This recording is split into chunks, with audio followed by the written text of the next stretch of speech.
Vivemos tempos difíceis, mas desafiadores. A Igreja Diocesana está encaminhada a sinodal. Ontem, na inauguração das obras da sacristia da Igreja do Capelo, Dom João Lavrador incentivava os diocesanos a serem pedras basilares na reconstrução urgente da sociedade, com vista a uma humanidade assente na justiça, na verdade e na fraternidade. Um trabalho que tem de ser de todos, crentes e não crentes, mas no qual nós, cristãos, temos responsabilidades, não diria maiores, mas determinantes, se quisermos ser o rosto de Jesus neste mundo. Depois da pandemia, a pobreza agravou-se e é muito evidente. Pessoas que trabalham o tempo inteiro têm aquilo a que nós designamos um full-time job, mas que mesmo assim não conseguem sair da pobreza. Isto é dramático e exige uma reflexão muito grande.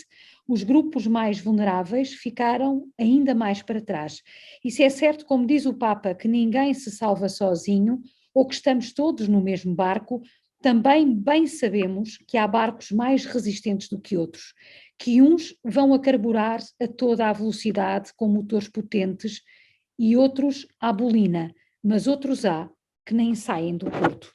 Isabel Medeiros é da Legião de Maria, mas mais do que tudo é uma cristã comprometida com o bem-fazer.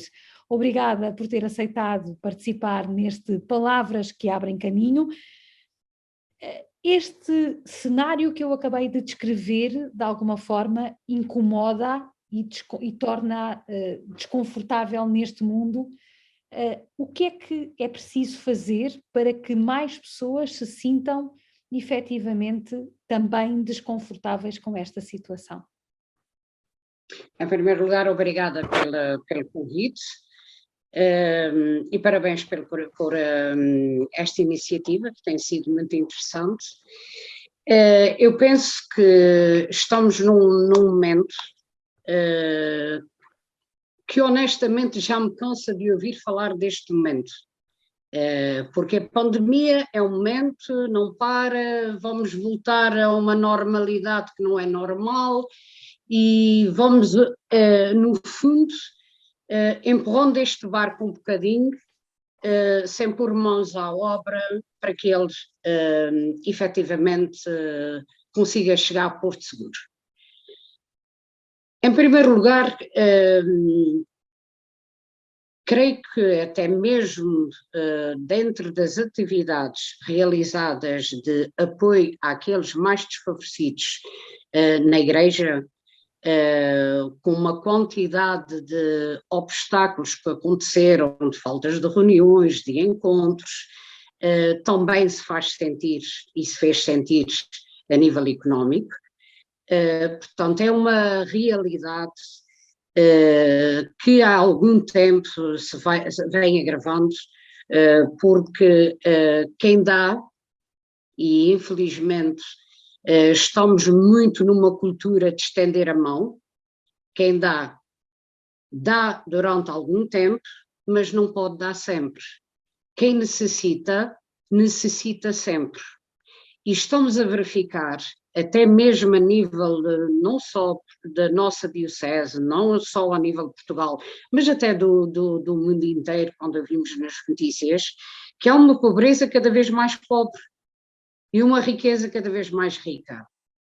E fala-se tanto em dividir e em partilhar aquilo que nós temos, e esta partilha é muitas vezes um show-off, com muitas câmaras e muitas televisões à volta, ou então ela quase que não acontece. E as igrejas, eu não falo só pela católica, têm feito um trabalho não só de estender a mão, mas de tentar dar dignidade às pessoas. Um trabalho de formiga, é um trabalho de formiga, e às vezes invisível, não é? Que é aquele que surte mais frutos. Exatamente. Neste fim de semana, por exemplo, houve a campanha do Banco Alimentar e estive envolvida aqui na nossa comunidade. A realidade é que as pessoas são solidárias, há uma generosidade que se sente, e várias vezes a conversa, várias pessoas diziam, eu não sei se não vou precisar tão bem. Esta questão foi várias vezes verbalizada. E claro que nós não damos porque um dia vamos precisar, não é por aí. É a resposta que eu digo sempre, é oxalá que nunca precisemos. Mas a verdade é que as pessoas têm uma consciência de que esta pandemia, mas não só esta pandemia, já houve outras situações muito graves, em que se nós nos juntarmos e cada um der um bocadinho, podemos fazer a diferença. Colmatar pequenas dificuldades é fácil, pode ser fácil.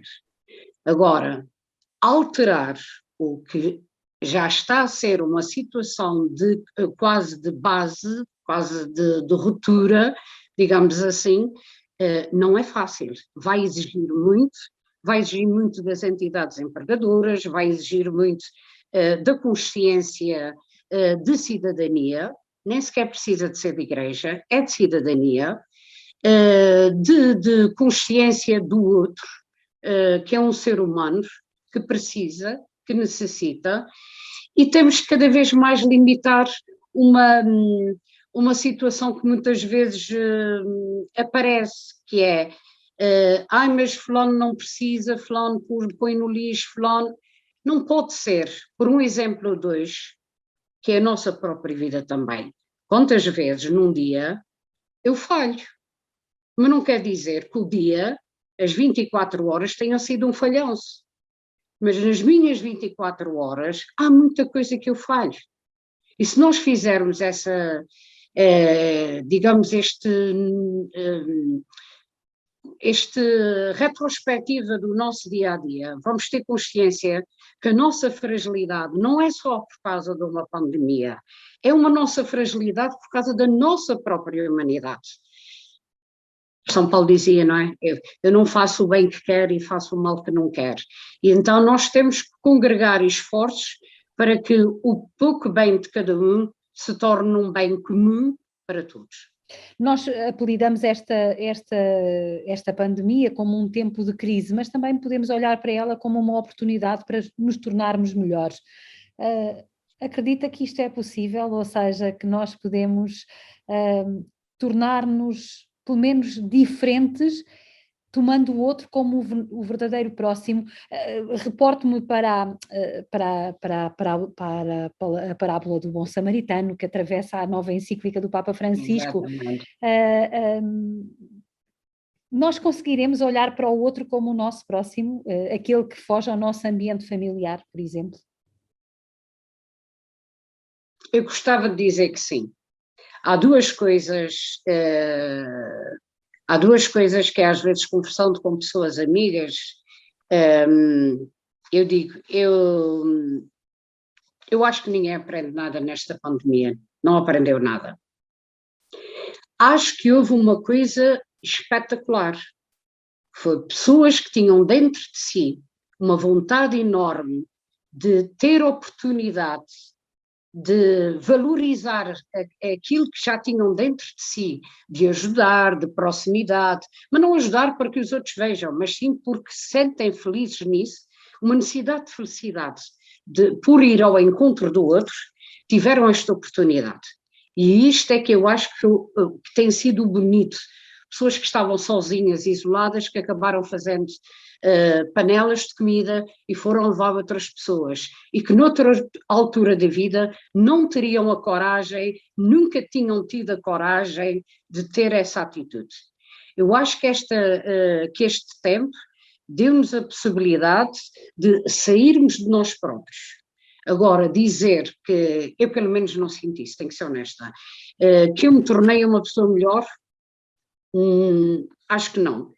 Que eu descobri coisas em mim que estavam adormecidas, que foram mesmo um reconhecimento que cá estava, mas que ainda não tinha oportunidade também de o viver, é verdade. E isso eu sinto, é que houve oportunidades, muitas, para o bem e para o menos bem. Houve muita gente que ficou cheia de medo e em pânico, fechou-se, que continua fechada, com traumas terríveis, Outras pessoas que, independentemente dos avisos que são feitos, desafiam, adoram desafiar, mas isto está dentro de nós, esta necessidade às vezes de fazer isso, de correr o risco, de desafiar. Acho que no fundo é isso, é desafio. Agora acho que cabe neste momento tentar fazer pontos de encontro para que as pessoas canalizem os desafios para algo muito maior. Nós hoje falamos muito da pandemia nas questões sociais, que são aquelas que são mais visíveis, porque todos nós olhamos para as estatísticas e vemos o número do desemprego a aumentar, o número de pobres a aumentar, mas será desta reconstrução material que nós precisaremos ou precisaremos mais de uma reconstrução espiritual? Que esta nova humanidade, o que quer que ela venha a ser, precisará de se voltar mais para o coração? Eu acho que cada vez mais a nossa humanidade precisa de gente com formação, de gente com uma educação no sentido do outro, respeitar o outro na sua diferença, respeitando e aceitar. E cada vez mais eu sinto, é verdade que temos notícias de todo o mundo em segundos.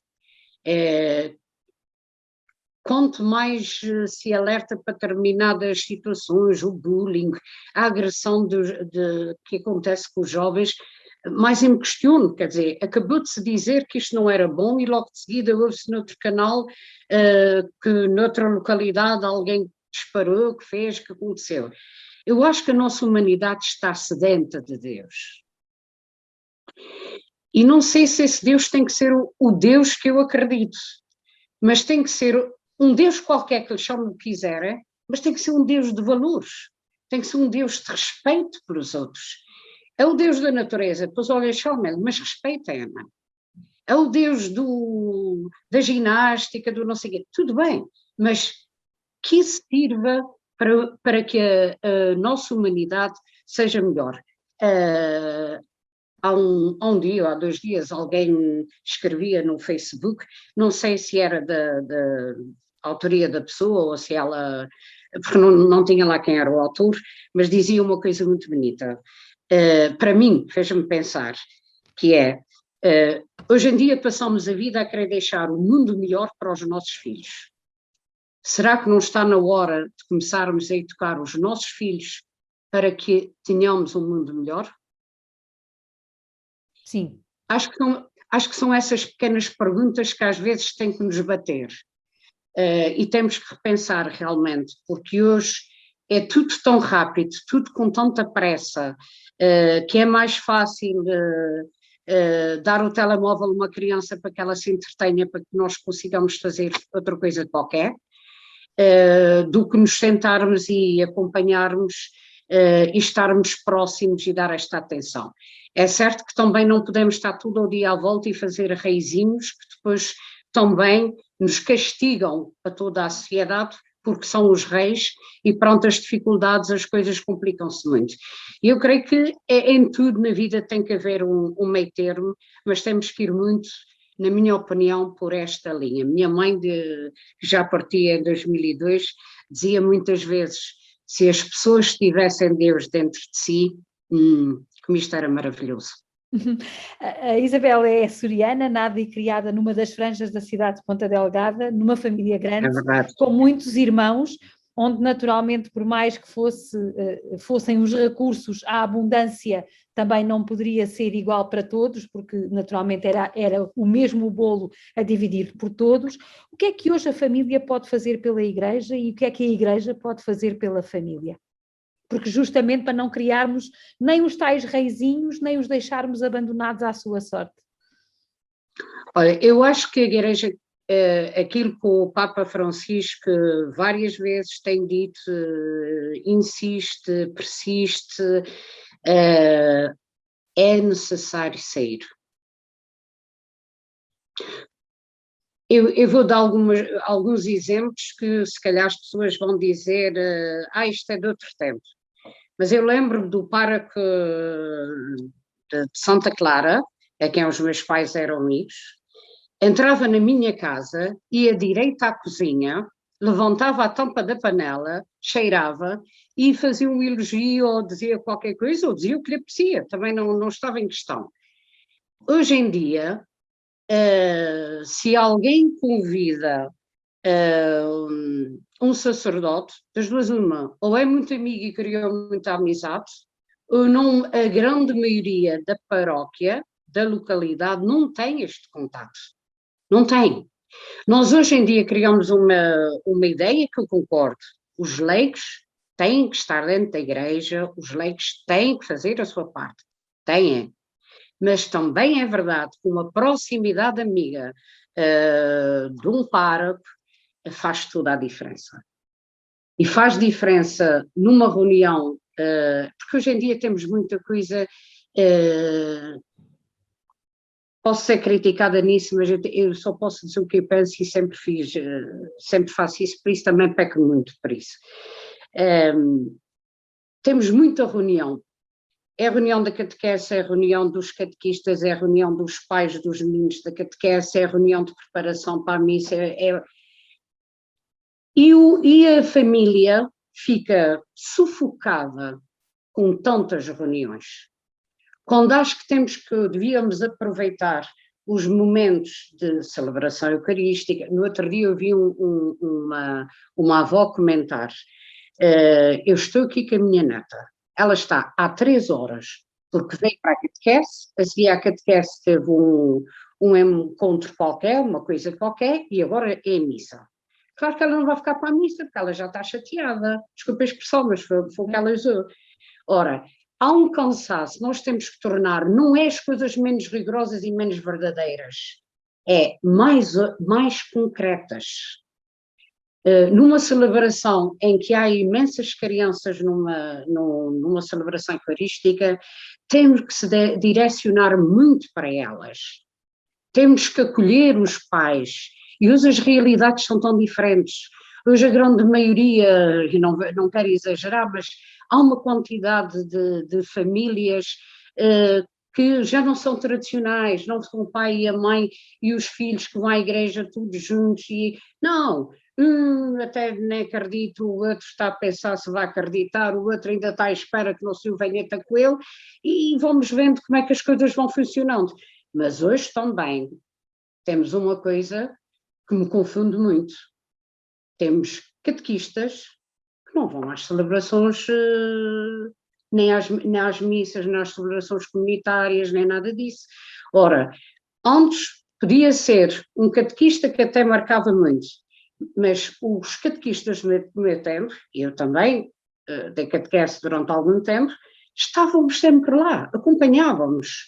O grupo era às 11, claro que se ia para a matriz, para a paróquia qualquer, obviamente que não podíamos estar em todas, lógico, mas aquela celebração que era dirigida às catequeses, estávamos presentes. Acho que falta este apoio, há muita brincadeira, há muita tolerância e aceita-se muita coisa, mas também é verdade que há muito pouco testemunho de proximidade, e quando digo proximidade não é só a proximidade do beijinho e o abraço, é a proximidade de dizer eu estou aqui, podes contar comigo, eu estou aqui. E acho que a nossa igreja precisa disso, precisa de pessoas que digam eu estou aqui para a família tem um problema, a igreja está aqui, pontos de encontro dentro do próprio templo, num centro social, não interessa, esteja ali para acolher a família naquilo que ela necessitar. E há uma outra coisa que pode-se chamar de piruço, como alguém me dizia recentemente. Hoje em dia, a direção espiritual faz muita falta. Eu tenho muita pena, há um local para mim, para mim é sempre um privilégio quando posso lá estar, de onde a Carmo tem a possibilidade de estar, que é Fátima, e que às vezes também fico quando vejo o caderninho do sacerdote para marcar quantas pessoas estão lá e o tempo para a confissão. Faz-nos falta sacerdotes em que nós possamos estar 1 hora a falar,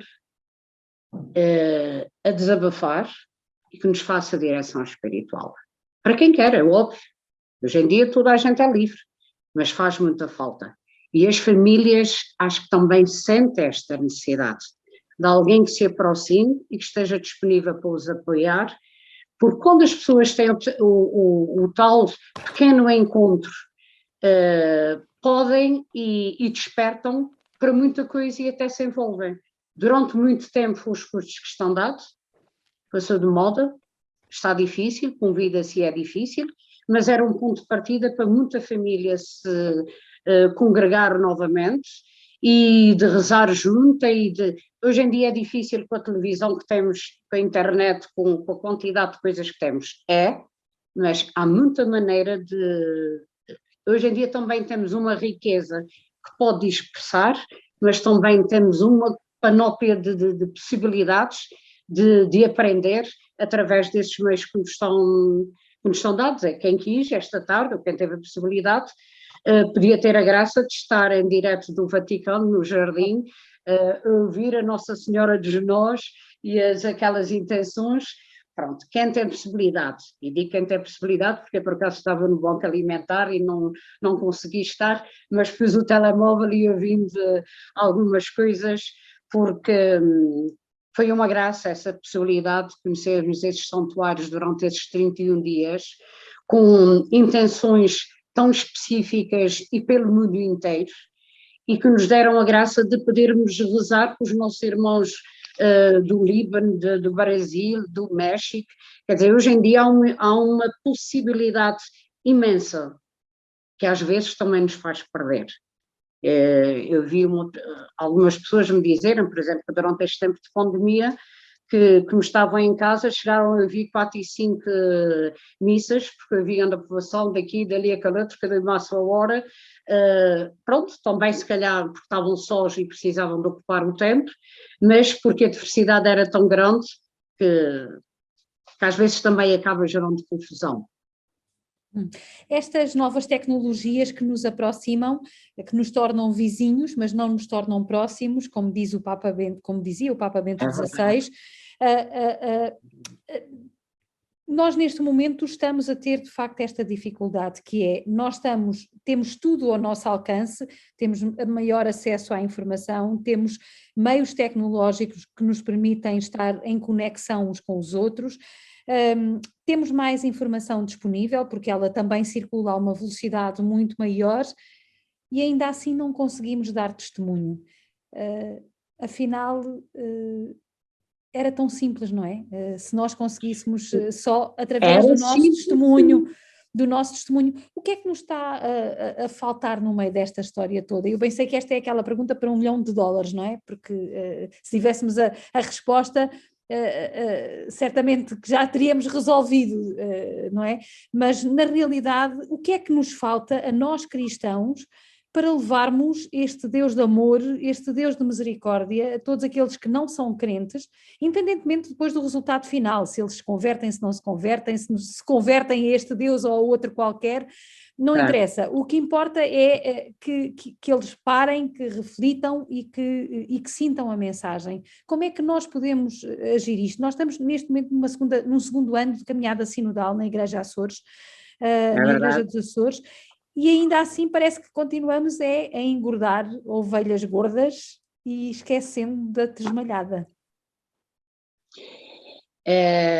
Enquanto a ovelha que está, e eu vou usar essa expressão, se calhar tirando algum significado e abusando dessa expressão, mas enquanto as ovelhas gordas não estiverem convertidas, e eu ponho a palavra conversão, porque é esta que eu ambiciono também. As pessoas respondem e digam, eu todos os dias peço ao Senhor para me converter.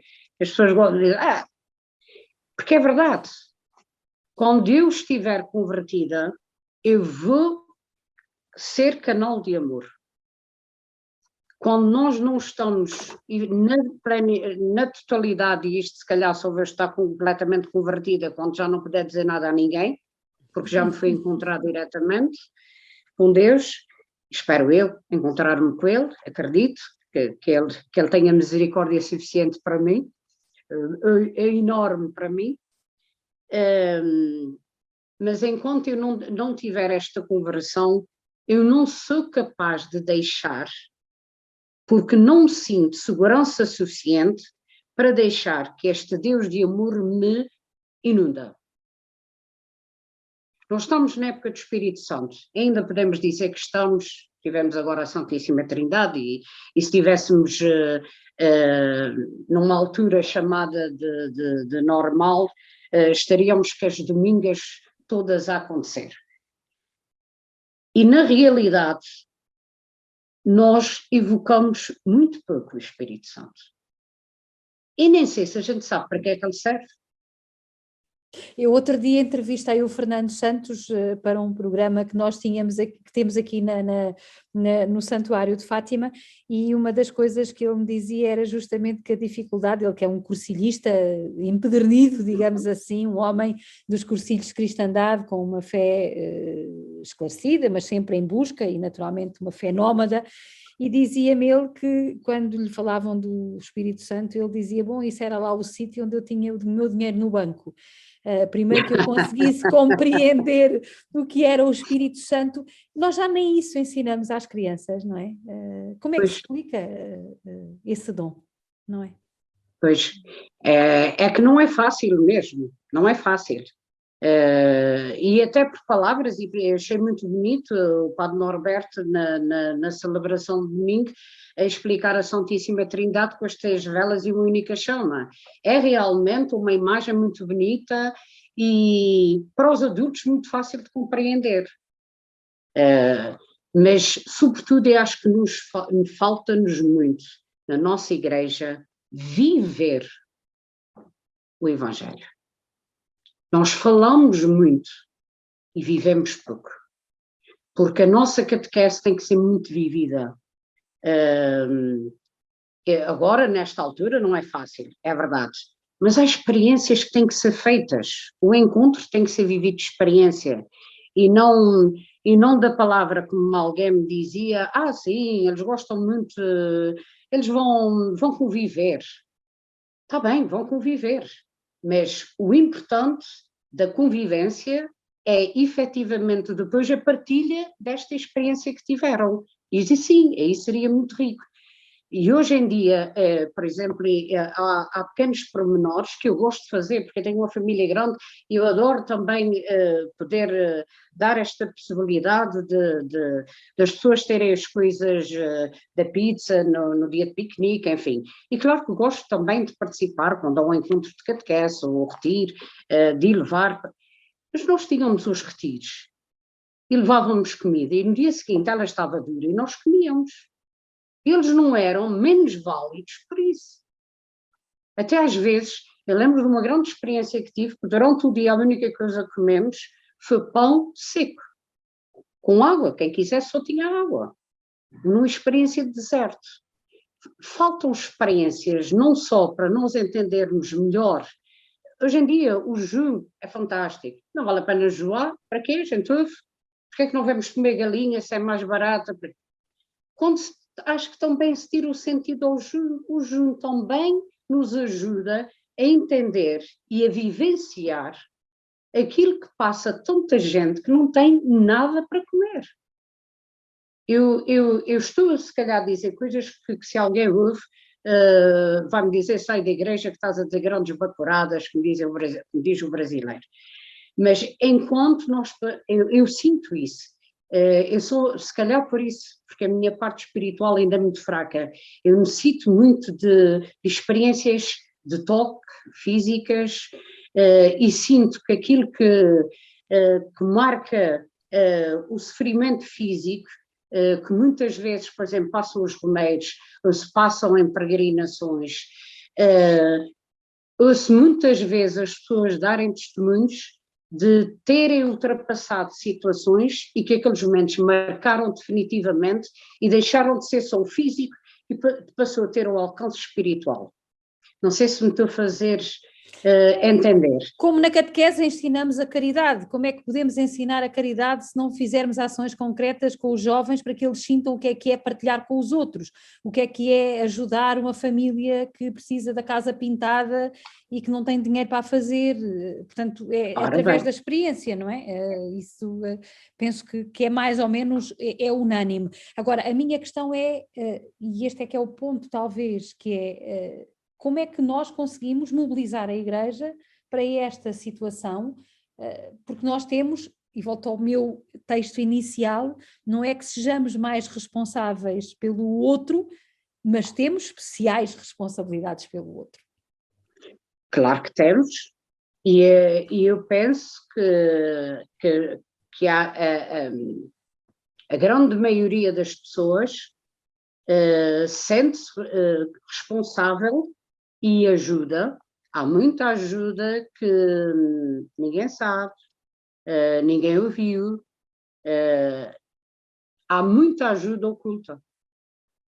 Agora, alterar, fazer uma ajuda visível, esta é difícil, muito difícil. Uhum. Neste momento que eu vivi, agora recentemente, este do Banco Alimentar, as pessoas são solidárias, portanto as pessoas ajudam, não deixam de ajudar. E eu acredito, se por exemplo nós mobilizássemos ou pedíssemos, vamos fazer isto ou aquilo, que as pessoas também se unem e são capazes de fazer. Nós hoje em dia temos um grande respeito humano, chamado respeito humano, em que, olha, tudo bem, nós vamos pintar a casa, vamos ao exemplo pintar a casa, e depois a pergunta é assim, mas qual é a cor da tinta? Então, e qual é a qualidade da tinta? Ok, e achas que a família vai gostar daquilo assim? Pronto, já vamos para o querido ajudar a casa. E não para uma atitude solidária de alguém que necessita e vamos resolver a situação, porque hoje em dia as pessoas também já não aceitam qualquer coisa. A ajuda tem que ser uma ajuda, talvez porque dependemos muitas vezes de muita coisa gratuita do próprio Estado, que as exigências se tornam também diferentes. Somos muito mais exigentes. Claro que quem está a fazer quer fazer o melhor possível, mas às vezes não é com vencimentos de 700 euros que nós podemos ir pintar a casa do vizinho, porque também precisamos de comer e pagar as contas. Portanto, a nossa realidade de comunidades, nós não somos um país rico e a grande maioria da população, ainda há pouco tempo, diziam que, numa notícia que li, o vencimento médio está entre os 1.000 euros. Portanto, para fazer pagamentos e tudo isso, não resta assim tanto. Agora, a mobilização para ajudar as pessoas, se é concreta e se efetivamente as pessoas sabem que aquilo é um foco que é necessário, eu acho que se consegue reunir essas ajudas. Agora, precisamos de uma igreja cada vez mais, acho eu, que seja transmissora do Evangelho de Jesus Cristo e não tão filosófica que às vezes é. Eu, às vezes, falando os documentos do Papa Francisco, quer do Fratelli Tutti, quer da Alegria, enfim, tudo que ele que tem passado em nome dele, ou de João Paulo II, ou de Bento XVI, se nós formos ao fundo do que está escrito, é o que está no Evangelho. Um disse de uma maneira, outro disse de outra. Este é mais terra a terra, porque a experiência dele na Argentina era diferente também. Está a encantar as pessoas. Eu ouço muita gente encantada com ele. E depois pergunto ele não há muito tempo, dizia que estava na hora das pessoas voltarem às celebrações presenciais. Ele também disse. Então, ele diz tanta coisa bonita só para dizer que é bonito e fazer. Uhum. Acho que o que acontece muitas vezes na nossa igreja é isso, nós necessitamos de motivação. E eu acredito sinceramente, Carmo, que nós temos que fazer a nossa parte. E eu só posso dar a minha pobreza e aquilo que eu tenho. E eu vou dar com tudo o meu carinho, a minha força, aquilo que eu tenho, até muitas vezes com o meu desânimo também. Eu vou dar aquilo que eu tenho. Mas não me cabe a mim fazer efeito no outro. Deus tem o seu tempo. E o tempo do outro e de Deus não é o meu. E bem bom, porque senão seria a vaidade das vaidades. Lá diz o livro do Andaríamos todos aqui Eclesiastes. felizes. Ficávamos aqui felizes da vida porque eu fiz correr bem. Não, não é para mim. Isabel, estamos mesmo na reta final, só uma última questão. Dificuldades sempre existiram, nós temos consciência disso. Claro. Já no tempo de Jesus, tantas Exato. incompreensões, tantos mal-entendidos, aliás, que o levaram até à cruz, clivagens sociais, clivagens de entendimento. Hoje vivemos de outra forma, com outros nomes, com outros protagonistas. No entanto, há um rosto de igreja que se tem de dizer nos Açores. Este rosto de igreja é possível através dos nossos jovens.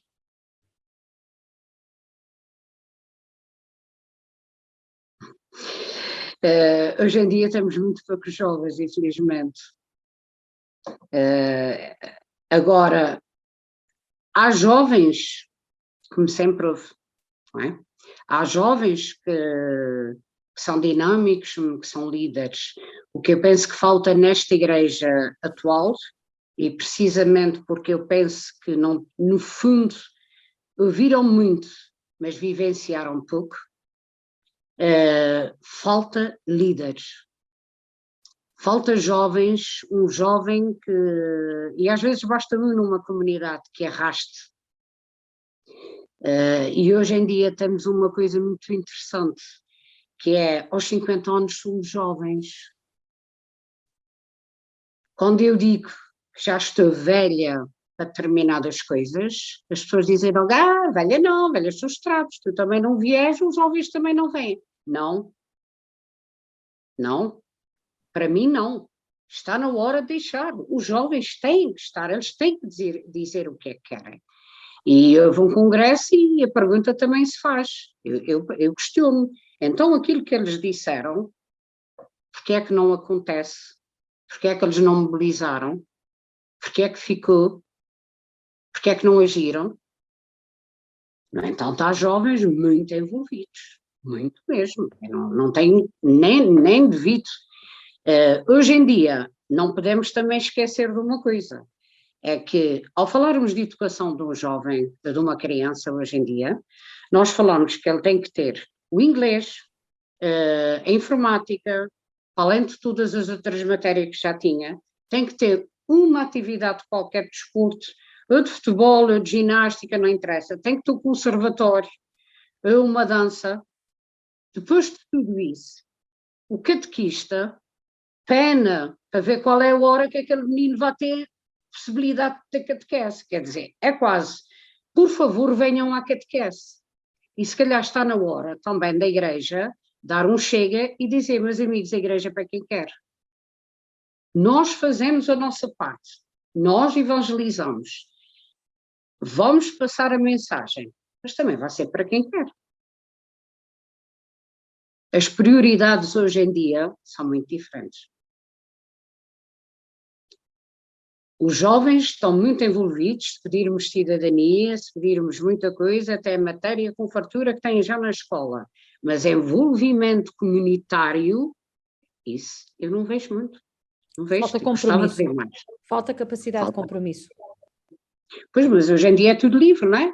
Nós casamos, quando dizemos casamos, trabalhamos, mas amanhã se calhar o compromisso já de trabalho não é esse, vamos para o outro, é tudo tão rápido, é tudo tão efêmero, não sei como é que é de explicar, até comida, não é? Até comida, as pequenas coisas, até comida, vou fazer, eu vou ali e compro, até sai mais barato. Portanto, hoje em dia o ritmo de vida é tudo fast food, é tudo fast. Estamos a comprar um livro, daqui a 2 minutos o livro já está na internet, podemos ler os capítulos que mais interessaram, não passamos à frente. Portanto, o mundo está a girar de tal maneira, com velocidade, para algumas coisas, e para outras está tão lento, tão lento, tão lento, que voltamos há 100 anos atrás.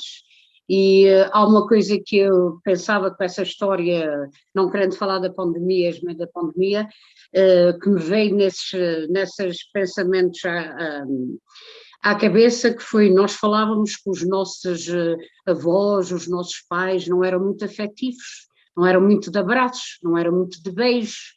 E lembro de algumas pessoas, um pouco mais velhas que eu, dizer, o meu pai não me dava abraço. Pois, se eles há 100 anos tinham apanhado como nós, estes jovens vão apanhar a mesma coisa. Não há abraços, não há beijos, porque nós não podemos contaminar. E hoje vivemos numa sociedade em que temos pessoas no hospital, amigas de coração, que estão para lá, é mesmo o termo este, estão para lá. Ninguém sabe delas, um elemento da família telefona para saber, mas há 15 dias, há um mês, e nós morremos sem sacramentos, morremos isolados e não morremos só de pandemia. Morremos de tristeza de não ver aqueles que amamos. Será que vale esse risco? Obrigada. Será que esta sociedade não é espelho este momento da nossa própria igreja?